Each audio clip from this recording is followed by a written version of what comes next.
Hello world, how is life? Welcome back to the channel. I am Andros. This diary is a bit random. It's about university life and some things that I've learned being a university in Canada for the last 4 years. So my journey in Canada started back in the beginning of 2014, where I started as a high school student and worked my way through the Ontario diploma and went to BC for university the next 4 years in 2015. And currently I'm just working full-time in Toronto right now. So during my time, being from freshman to senior of university, I have learned a lot of things about myself, my strength, my weakness, my skills, ability, and whatnot. So I would like to show you guys 6 important lessons that I've learned. Maybe a bit too late, that could be beneficial for those of you who are entering university for years to come or soon. Enjoy. So before we get started, I would like to point out that these points that I'm about to list out to you guys right here, a lot of them, or maybe all of them, are quite common sense, but I think that a lot of people are still going to benefit from them.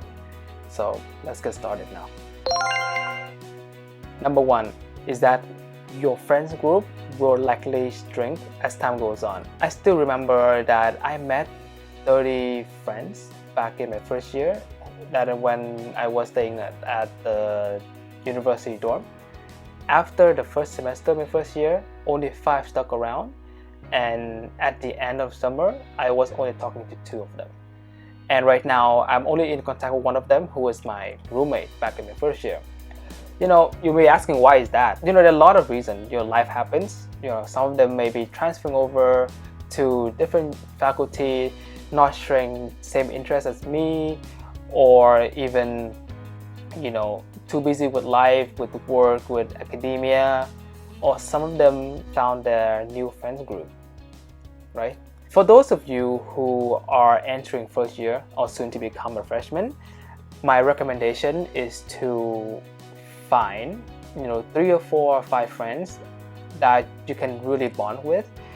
That does not necessarily have to share the same interests as you, but you have to bond very well with.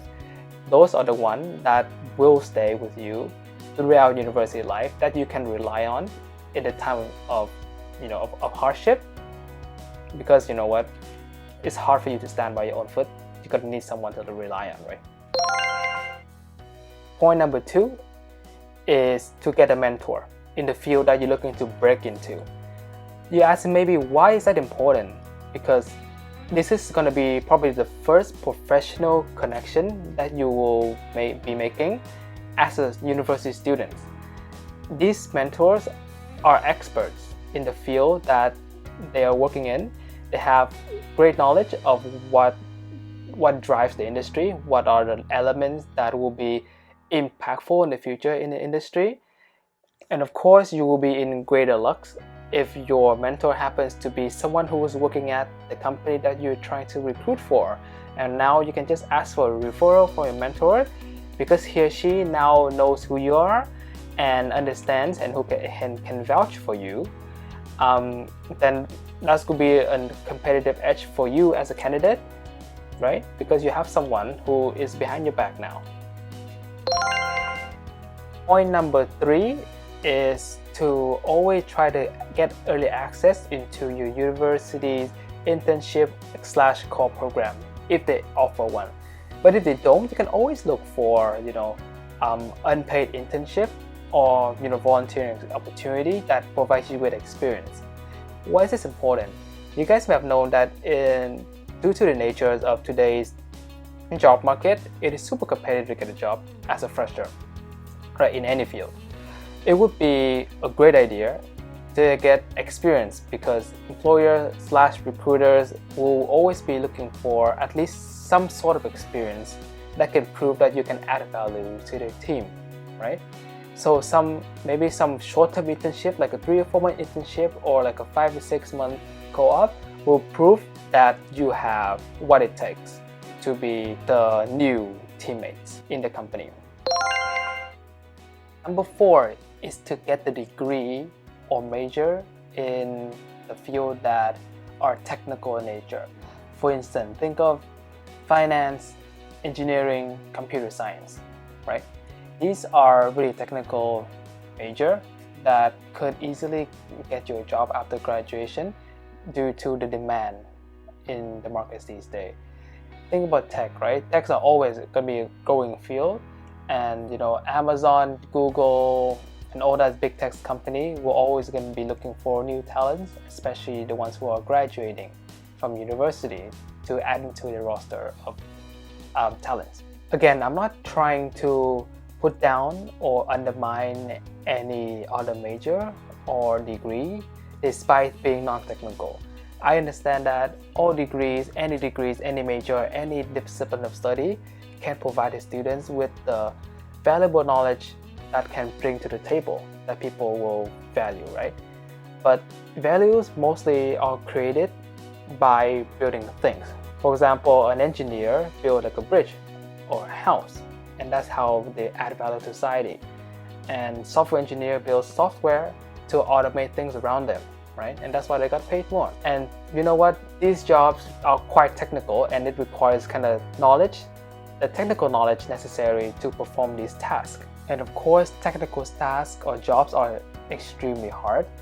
So that's why university design these technical classes to help to bring students the foundational knowledge that are necessary for them to apply into the real world later on when they graduate.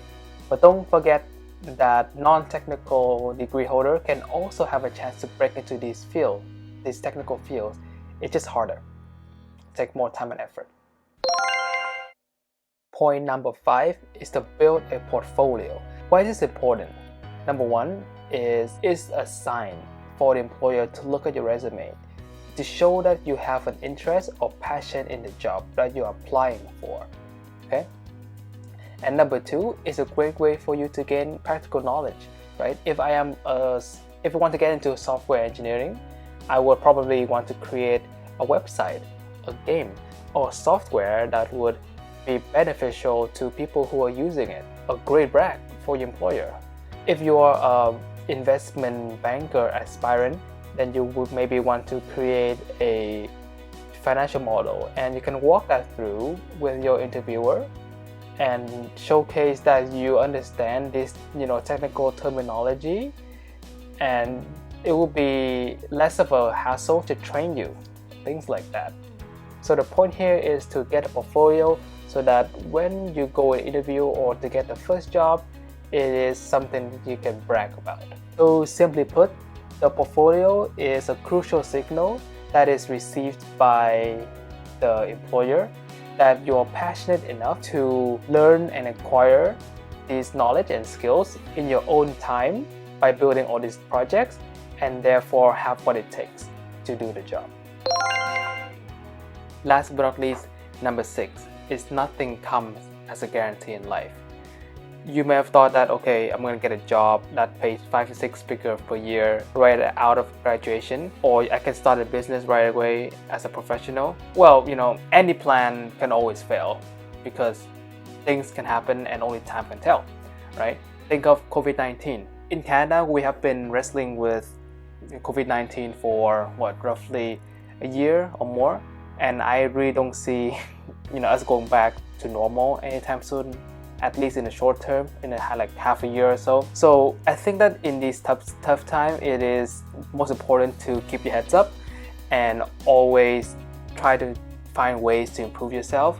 For example, by building more projects or keep learning new skills on platforms such as YouTube, Skillshare, Udemy, and whatnot, you name it, right? And guys, do not be discouraged, because these negative energies are gonna have very bad impact on yourself and your mental health as well. So all you gotta do is to understand that you have tried your best, you have put your best foot forward, you know your value, and things are beyond control. You're just gonna keep standing up and fall down, and for each time you fall down, you learn something small. And all these small steps that you take, falling down and standing up, will eventually lead to the success that you've always been looking for. I believe in you. Good luck. Thank you so much for watching these videos, guys. If you want to see more videos like this, please like the video and subscribe to the channel. It will hugely benefit us and give us much more motivation to create more videos like this for you guys every week. Also, don't forget about our Instagram and TikTok. We post a variety of contents every now and then. Check it out. See you next time.